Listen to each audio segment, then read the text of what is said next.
Okay, so hello everyone. Thanks for tuning in or whatever you do to a webinar, and hello from Tokyo. My name is Graham Mackenzie. I'm a lecturer or professor here at Sophia University in Tokyo, and I'm just going to tell you a little bit about my interest in EMI and also a little bit about my proposal for my PhD, which is on the topic of EMI.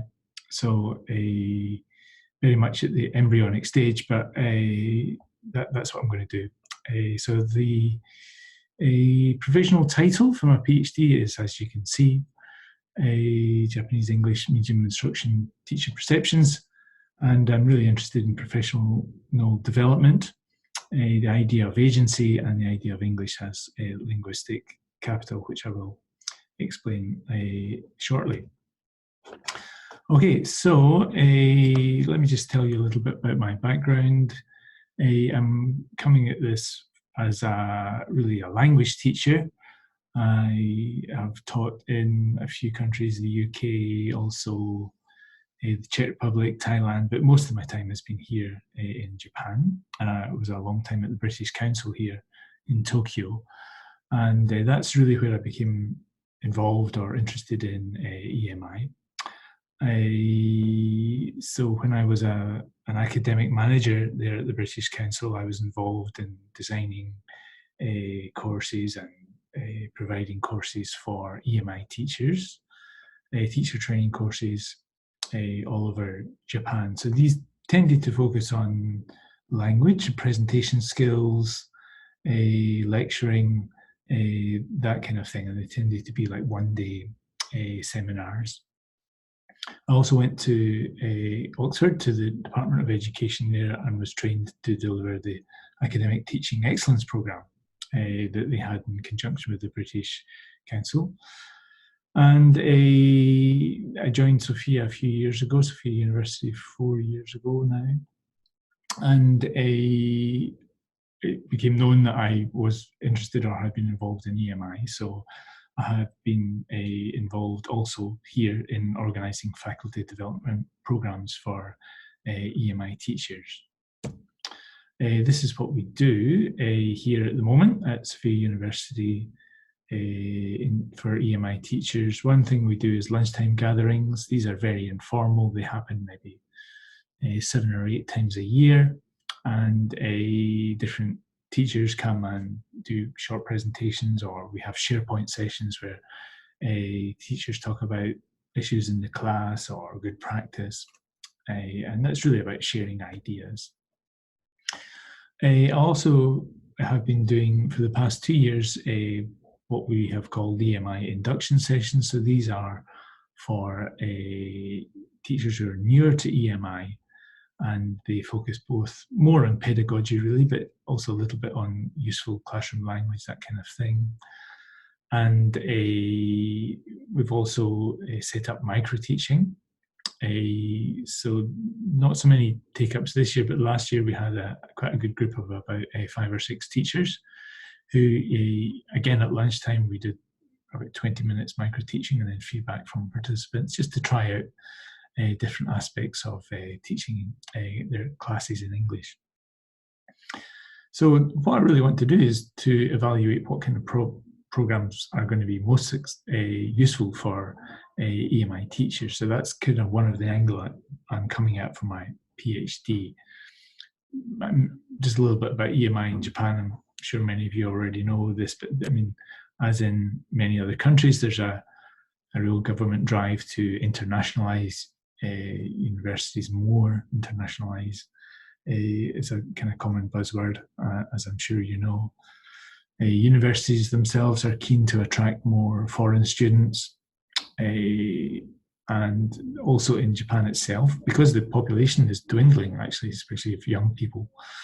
Universities are kind of desperate to attract enough students just to stay viable, basically. So there's a lot more competition to attract Japanese students. So EMI is used as one of the kind of tools that attracts students to universities here. This is the from the horse's mouth, if you will. This what the government have said about EMI.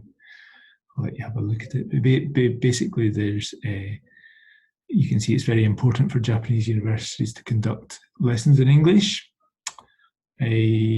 both for international students and for Japanese students too.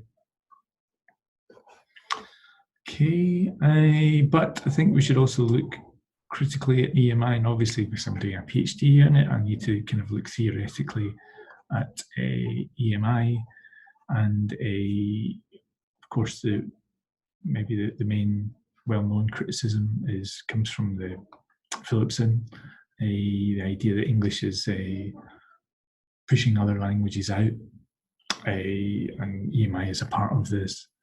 Linguicism and linguistic imperialism.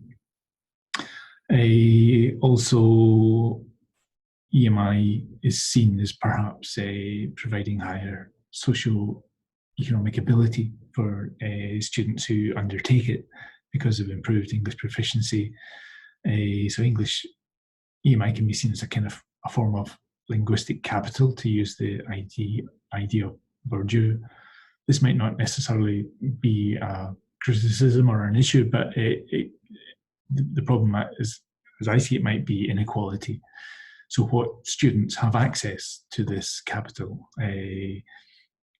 there may be increased inequality.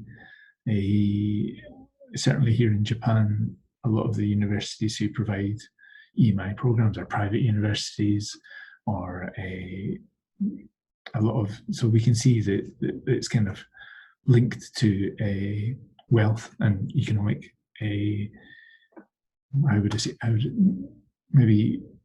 access to linguistic capital might be limited. So I find that idea quite interesting. But also what's interesting, I think, is the idea of writers like Griffler, who kind of criticize linguistic imperialism in particular, because they see that linguistic imperialism tends to characterize learners of English as kind of passive victims of a Western ideological hegemony, where in fact a lot of learners of English use it as a kind of very positive tool, and they have agency in how they use English and how English is spread, and the different forms of English that are around the world, the different global Englishes and so on. So that's kind of a very basic overview of the kind of theory that I think I'll be looking at during my research. These are my research questions at the moment. So I'm interested in seeing what Japanese teachers think about that kind of theory about linguistic capital or linguicism. And I'm also interested in how they see this as individuals in terms of their professional and academic career. Do they see EMI as a tool that affords them linguistic capital? And I'm really interested in what teachers' stories are. How did they become involved in EMI? Is it something that's come from themselves, from their own agency? Or has it been kind of imposed against their will in a top-down manner? I think from my initial discussions with teachers, there's a bit of both of these things going on. But more practically, I'm interested in how teachers evaluate faculty development programs that they've been on, and with a view to improving those here at this university.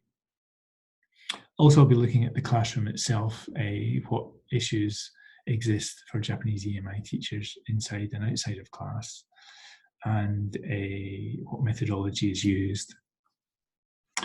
Okay, so that's quite a broad range of research questions. As you can see, I'm sure it'll become a bit more focused at a later stage. In terms of methodology, I think the main thing is going to be narrative inquiry interviews with EMI teachers. As I said, I'm really interested in teacher stories. I think stories are a good way to bring out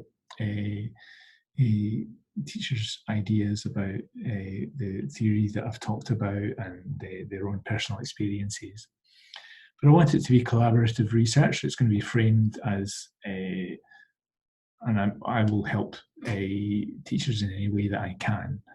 and giving feedback on classes and so on. But really the collaborative aspect is about improving faculty development programs for EMI teachers.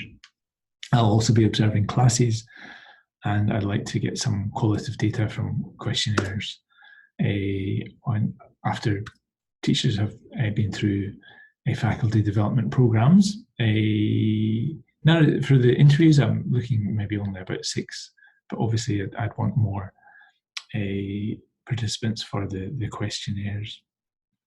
So that's how things look at the moment. As I said, it's still very tentative. It's the beginning of the research, so we'll see how everything goes. But I mean, generally to conclude, I'm hoping this will be useful, because I think EMI generally remains under research, particularly with regards to professional development. And as I said, the ultimate aim is really to provide support, I think, which better meets EMI teacher needs. So that's really what I'm most interested in. Okay, well, thank you for taking the time to watch this, and